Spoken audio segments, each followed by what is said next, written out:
প্রিয় দর্শক, আসসালামু আলাইকুম। আমি আজকে আপনাদেরকে ভেন্ডি দিয়ে একটা নিরামিষ সবজি তৈরি করে দেখাবো। খুব অল্প তেল মশলায় তৈরি এবং খেতে অসম্ভব মজা। আশা করি রেসিপিটি আপনাদের কাছে ভালো লাগবে। একটা প্যানে দিয়ে দিচ্ছি 2 টেবিল চামচের মতো সয়াবিন তেল।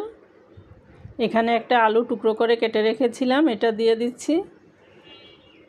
দিয়ে এখন অল্প একটু লবণ দিয়ে দিব। লবণটা দিয়ে একটু ভালো করে মিশিয়ে আমি 2 মিনিট ঢেকে এটাকে একটু ভেজে নিব। ফিরে আসলাম 2 মিনিট পর। এখানে আমি ছোট এক ফালি মিষ্টি কুমড়া টুকরো করে রেখেছি, এগুলোকে এর মধ্যে দিয়ে একটু নেড়েচেড়ে ঢেকে আমি আরও 2-3 মিনিট এগুলোকে একটু ভেজে নিব।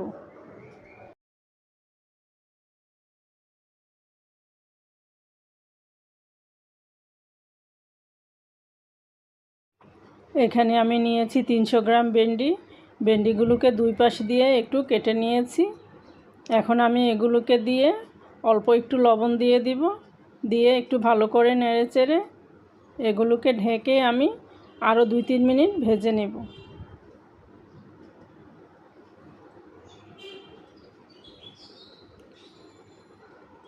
সবজিগুলো আমার প্রায় সিদ্ধ হয়ে এসেছে। এখন আমি এগুলোকে উঠিয়ে নিব। এখানে প্যানে আরও আমি 2 টেবিল চামচের মতো সয়াবিন তেল দিয়ে দিচ্ছি। আর এখানে দিচ্ছি 2 টেবিল চামচের মতো পেঁয়াজ কুচি আর 1 টেবিল চামচের মতো রসুন কুচি। এগুলোকে নেড়েচেড়ে একটু ভেজে নিব। দিয়ে দিচ্ছি অল্প একটু লবণ আর দিচ্ছি আধা চা চামচ হলুদ গুঁড়া। এখানে আমি লবণটা বেশি দিব না, আমি আগে সবজিগুলি ভাজার সময় লবণ দিয়েছিলাম।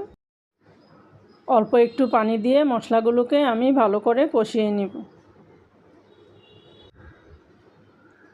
এখন এখানে ভেজে রাখা সবজিগুলো আমি দিয়ে দিচ্ছি। সবজিগুলোকে ভালো করে নেড়েচেড়ে আমি একটু কষিয়ে নিব। এখন এখানে দিয়ে দিচ্ছি 1.5 কাপের মতো পানি। এখানে আমি ফুটন্ত পানিটা দিয়েছি, আপনারা ফুটন্ত পানিটা দেওয়ার চেষ্টা করবেন, এতে করে সবজির টেস্টটা অনেক ভালো আসবে। এখন আমি ঢেকে আরও 2-3 মিনিট এগুলোকে একটু রান্না করে নিব।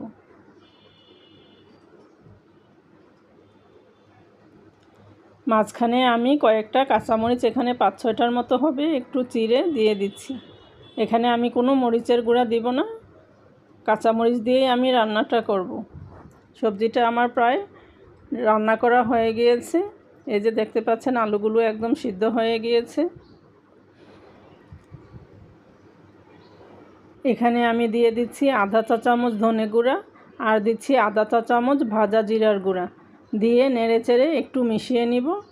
সবজিটা আমার রান্না করা হয়ে গিয়েছে, আমি আপনাদেরকে পরিবেশন করে দেখিয়ে দিচ্ছি।